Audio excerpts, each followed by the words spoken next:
On the news, Vice President Shettima and others honor fallen soldiers on the 2025 Armed Forces Remembrance Day. President Tinubu calls for global collaboration for sustainable development.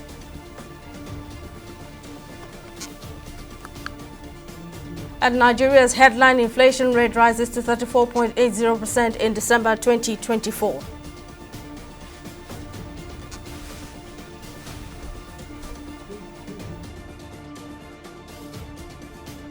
Hello and welcome to News Now on TV 360 Nigeria. I'm Simisala Dikun. It was a day of summer reflection on Wednesday, January 15, 2025 at the Eagle Square in Abuja, Nigeria's capital city, as government dignitaries honored fallen heroes and their families on the occasion of this year's Armed Forces Remembrance Day. Vice President Kashim Shettima, who represented President Bola Tinubu, led other members of the cabinet to honor Nigeria's fallen heroes for their patriotism and sacrifices with the laying of wreaths and gun salute, among other military rituals. The leadership of the Senate and House of Representatives, as well as service chiefs, the Inspector General of Police, the Chief Justice of Nigeria and others were in attendance at the annual event. In Lagos, Governor Babajide Sanwo-Olu has assured that the state government will continue to render support and assistance to families of fallen heroes. Governor Sanwo-Olu gave this assurance at the laying of wreaths in honor of fallen heroes at the military arcade Tafawa Balewa Square. Sanwo-Olu, who was represented by the Deputy Governor Bafemi Hamzat, said that the day's event signaled the culmination of the launch of the emblem and donation by President Bola Ahmed Tinubu. Contribute because those people left people behind. They are widows. So a lot of us, we should take some of the children and be responsible for some of their things. So it's not just about this parade, it's about that process. And we just hope that Nigerians will eat so that we can always help to sustain our fallen heroes. So that basically is the essence of this, to remember and to tell them that we will never be forgotten. You can see the legions. So legions are, some of them, not everybody, they are veterans. And so every year they come. This year, about 2 weeks ago, they come to the Secretariat and we do things. We don't need to make that public. We do things for them. We collaborate throughout the year, various things. So through their agencies and then even employment. We see some of our schools and so there are so many things that are going. But of course, every year we want to get better by listening to them and sustaining again their families. Since we've been coming here, I don't think we've had any direct impact from the Lagos state government. Yes, the one and only time they attempted was, I think, early last year, and was for just 10 widows. And ever since, we've not heard anything from them. And really, the Lagos widows are suffering because if the forces will abandon us, we don't expect the states we have to abandon us. And every effort to meet with the state government have been proved abortive. And that's why we are just stranded. We only come to honor our husbands every day. And like I said the last time, I said the military widows are those that really need to be honored on a day like this, because our husbands paid the ultimate price for the nation and they died. Most of us, our husbands died in the Northeast.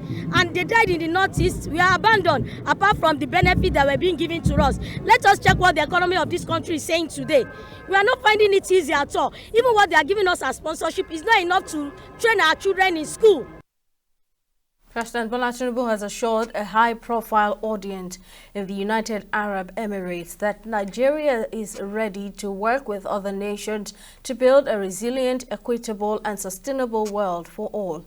The president, who spoke at the 2025 Abu Dhabi Sustainability Week on Wednesday, declared that no single nation can walk the road to sustainability alone, highlighting that global interconnectedness demands collective action, knowledge sharing, and mutual support. He reiterated his administration's commitment to reducing carbon emissions, assuring that the Nigerian government had developed actionable programs in line with global expectations. Tinubu added that Nigeria is developing infrastructure for the widespread use of compressed natural gas and electric vehicles and harnessing the potential in solid minerals to support the green energy transition. The fight against climate change is not merely an environmental necessity, but a global economic opportunity to reshape the trajectory of our continent and the global energy landscape. As leaders, stakeholders, and citizens of our planet, we stand at a crucial and critical junction in human history.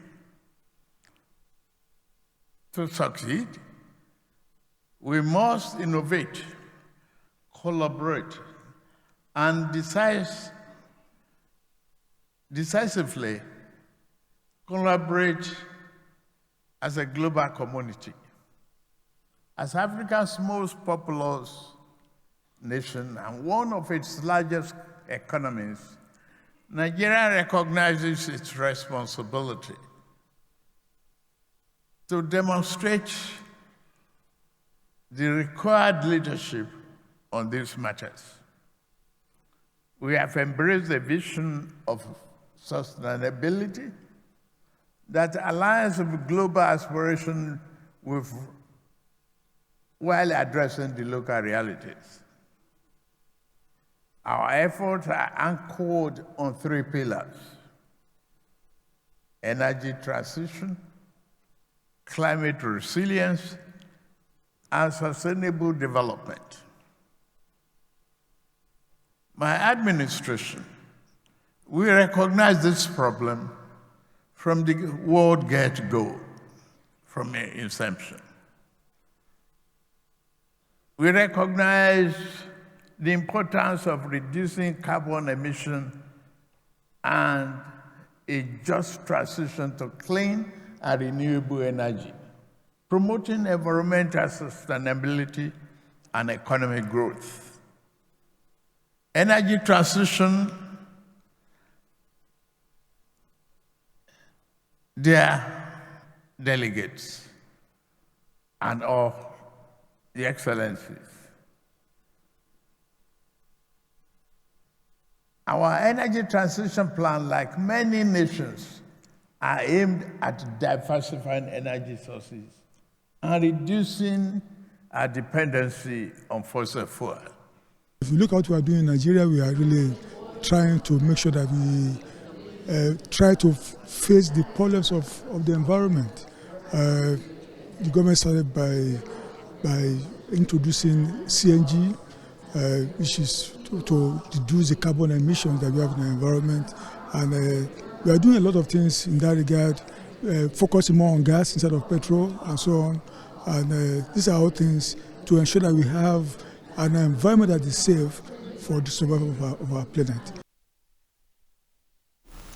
Due to the increases in demand for goods and services during the festive period, Nigeria's headline inflation rate jumped to 34.80% in December 2024, up from 33.60% in November 2024. That's according to the National Bureau of Statistics. In its latest Consumer Price Index report released on Wednesday, the agency revealed that the December 2024 headline inflation rate showed a marginal increase of 0.20% compared to the November 2024 headline inflation rate. Meanwhile, the food inflation rate in December 2024 stood rather at 39.84% on a year-on-year basis, 5.91% higher compared to the rate recorded in December 2023, which stood at 33.93%.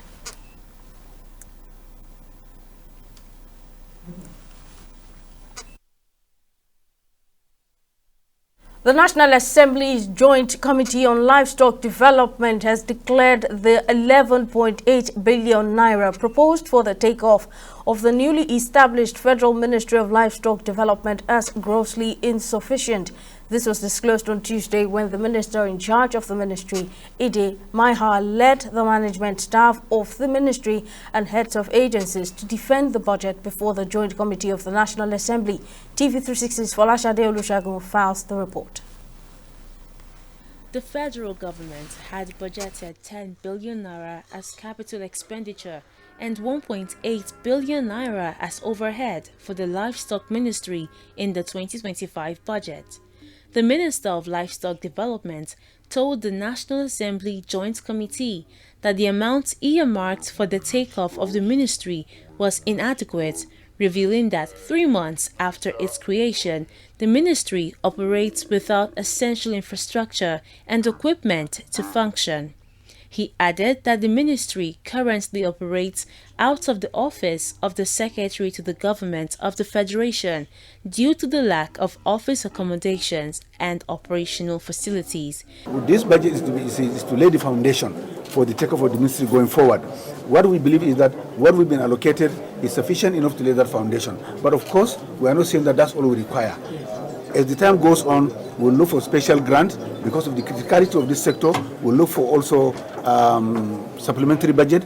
Again, because of the criticality of this sector, it borders on one, food security for the nation. Number two, there are security overlap between us and our gallant armed forces. So we need to have that just conversation with them to make sure that all the rural areas are stabilized and normalized so that people go about their normal business and the sector can also contribute its own quota to the GDP of the country. In response, the lawmakers queried the amount of input from the Presidential Implementation Committee for the takeoff of the ministry. This committee, our members and our members from the House of Representatives, to come together, to put our head together, to see how we will assist this ministry to see that they have more funding because of the high expectation this Nigerian citizen have on this ministry of livestock development.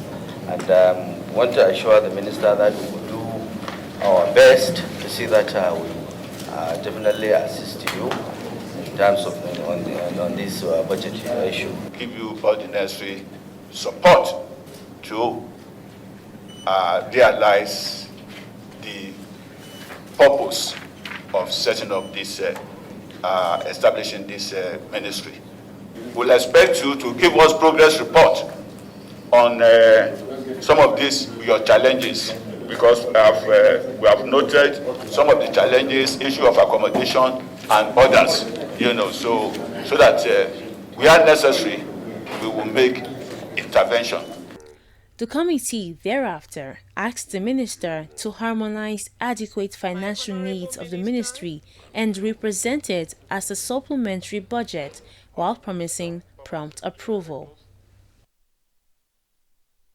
Well, the management of the National Oil Spill Detection and Response Agency has raised concerns over inadequate budgetary releases, hindering the agency's ability to fulfill its mandate under the National Oil-Free Contingency Plan.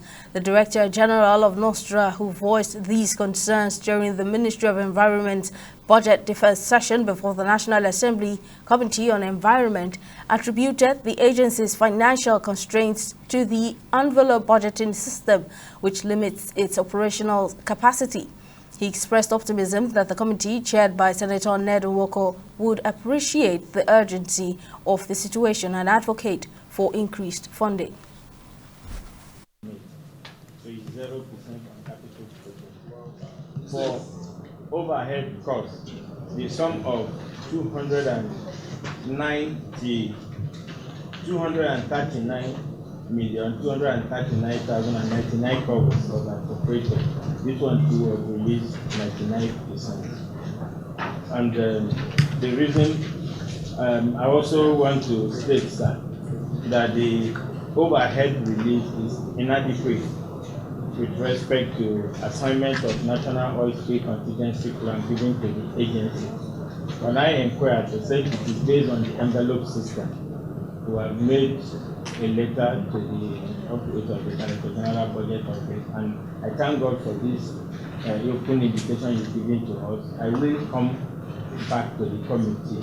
And the reason is that I feel particularly elated that by providence you are standing in for the chairman today, and you are from the South, and you know the enormous problem of oil spillage in our area.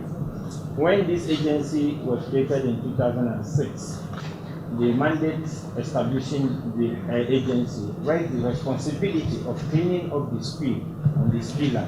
That is to say, if an oil industry causes a spill, depending on the nature of the spill, if it is equipment failure, of course you pay, you clean, and you pay compensation.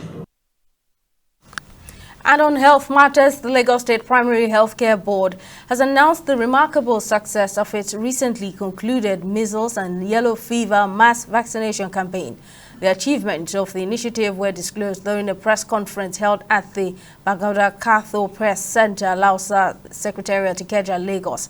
Speaking to journalists, the Permanent Secretary to the Governor on Primary Health Care, Bimbola Bowale, attributed the campaign's success to the dedication of healthcare workers, the support of key partners, and the active involvement of Lagos residents.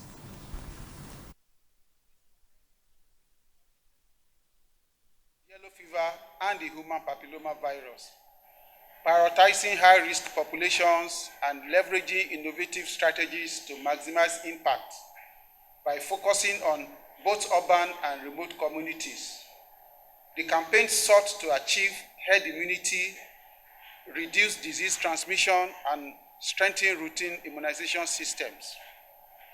So the campaign was phased into two. The first phase covered densely populated areas with a higher burden of disease, while phase two focused on less populated areas in the state. Each of the phase spanned 14 days, followed by dedicated mop-up activities to ensure no eligible individual were missed. This strategy was complemented by extensive community engagement, robust monitoring mechanisms, and integrated service delivery. At its core, the campaign aimed to vaccinate all eligible children and adults. We'll take a short break here. Still to come on News Now. Iran president denies plot to assassination plot against the United States President-elect Donald Trump. Calls for him to pursue peace. Stay with us for details.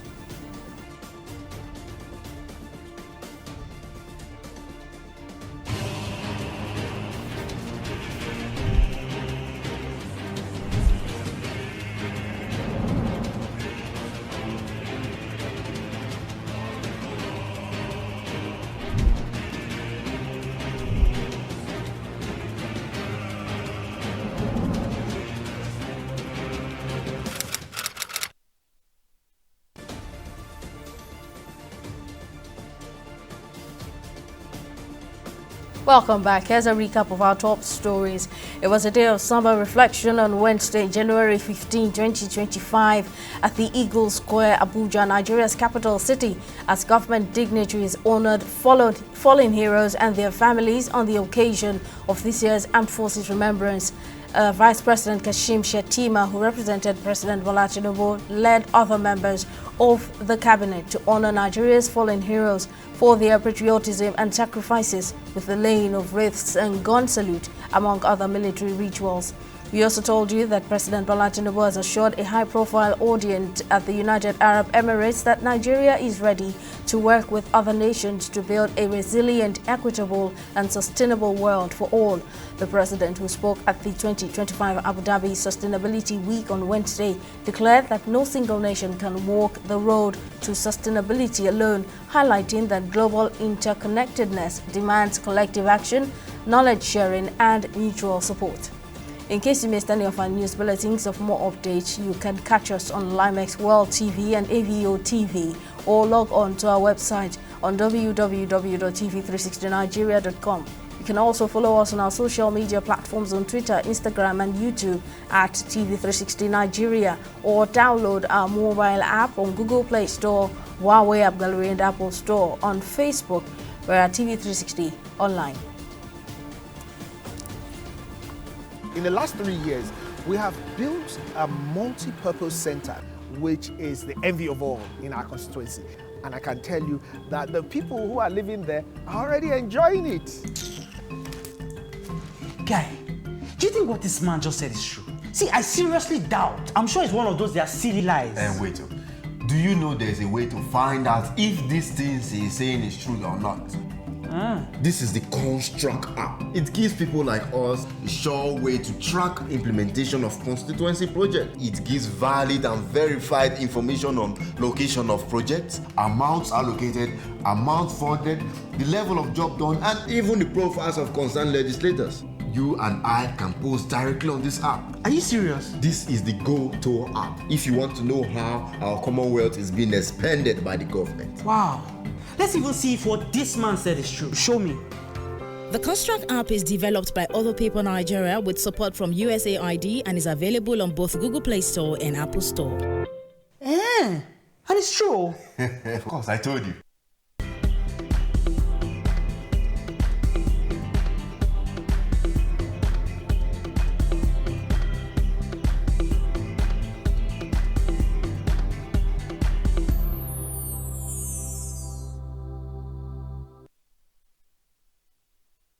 It's time for business news. Okoyemi Owosheni has the latest. Over to you, Okoyemi. Thank you, Simisala. Welcome to Business News. The Senate Committee on Finance has reviewed the 2024 revenue performance of government agencies and unveiled adjusted projections for 2025. During the 2025 budget presentation on Wednesday, the chairman of the Federal Inland Revenue Service, Zach Adedeji, clarified that the FIRS is not a revenue-generating agency, but solely a tax collection body. He appealed for the urgent passage of the tax reform bill, which he noted would address challenges within the agency's operations. Despite this, the committee raised FIRS 2025 revenue target to 25 trillion naira. Meanwhile, the Nigerian Port Authority also had the 2025 revenue estimate revised upward from 997 billion naira to 1.7 trillion naira. The committee urged the NPA to expand its revenue streams to meet this ambitious goal. Today, as we stand, we don't have any law in Nigerian tax system that tax digital economy. And if you look at the data, you will see that half of the global economy is done digitally now. In Nigeria, we don't have a law that allows us to effectively tax our digital economy. Increase tax net. It is good. We will do that. But I am a data-driven accountant. If you look at everywhere in the world, the percentage of people that are actually data to run the economy, because that is the way the world, every economy is structured, is top 5%. I am not supporter, of informal sector taxes. What we should do is to make informal sector formal. When we're in the bank, they give you target, you meet the target, the next morning, they jack up your target by 100%. So 25 trillion is not too ambitious for my chairman. I know him very well. I know what he can do. He is even asking for 50 trillion. I can believe he's trying to do. So let's move it to 40 trillion. Then with your permission. Looking at what the budget office have given us here on all the revenues, and then the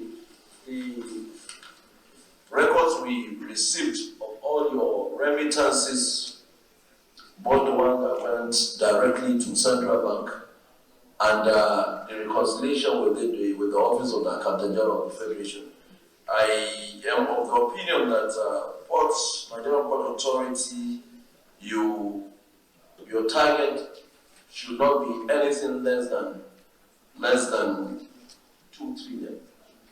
But in considering that you have not yet developed those areas that we are looking at, we pegged it at 1.75 at the moment for 2025.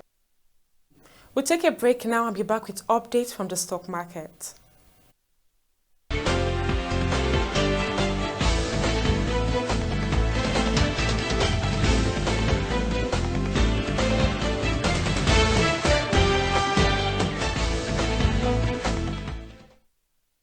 Welcome back. On Wednesday, January 15, 2025, the Nigerian exchange market experienced another downturn, extending its losing streak from the previous day. With a dip of 1.47%, the market closed the third trading day of the week in the red, reflecting ongoing challenges in the financial landscape. In total, 125 NGX-listed equities took part in the trading session, with 28 gaining ground and 39 facing losses, leading the decline. Dangote Cement saw a significant drop of 10%, closing at 387 naira 90 kobo per share, while Universe Insurance Company also suffered a 10% decrease, rounding out the day's top losers. Now, today's trading session on the Nigerian Stock Exchange saw 428 million shares traded across 12,098 transactions, totaling a market value of over 6 billion naira. Now, when compared to the previous trading day, that's Tuesday, January 14th, there was a noticeable dip. Trading volume fell by 16%, turnover dropped by 41%, and the number of deals decreased by 7%, reflecting a slower pace in the market activity. On the global stage, most international stocks remained steady, with the UK FTSE and US Dow Jones maintaining a bullish momentum. However, Asia-Pacific market took a different turn on Wednesday, largely falling in response to softer than expected inflation data from the US, which propelled two major Wall Street indices higher than the previous night, which left the Japan to decay in the bears at 0.077%. In the forex exchange, the naira is currently being traded at 1,660 naira to the dollar, 2,080 naira to the pound, and 1,700 naira to the euro on the black market. And that's a wrap on today's business and stock market update. Over to you, Simi, for the rest of the news. Thank you, Okwemi. And on the foreign scene, Iran's President Masoud Pezeshkian has denied suggestions that his country had plotted to assassinate United States President-elect Donald Trump after two previous attempts on his life back in 2024. In an interview with a U.S. media outlet, Pezeshkian has insisted that Iran's nuclear program is peaceful and warned Trump against risking war. Back in November, the U.S. Department of Justice had charged an Iranian man in connection with an alleged plot by Iran's elite Islamic Revolutionary Guard Corps to assassinate the Republican leader. Law enforcement disclosed it thwarted the alleged plan before any attack was carried out. Finally, on sport, the chairman of the House Committee on Sports, Kabiru Amadu, has commended President Bola Tinubu for significantly increasing the 2025 budget for the sports sector from 29 billion naira in 2024 to 94 billion naira in 2025. Amadu made this remark on Tuesday during the budget defense session of the National Sports Commission, the Nigeria Football Federation, and the National Institute for Sport before the committee at the National Assembly Abuja. Describing the budgetary increase as a turning point for sports in Nigeria, he also expressed optimism that the increased budget allocation would address several challenges in the sports sector.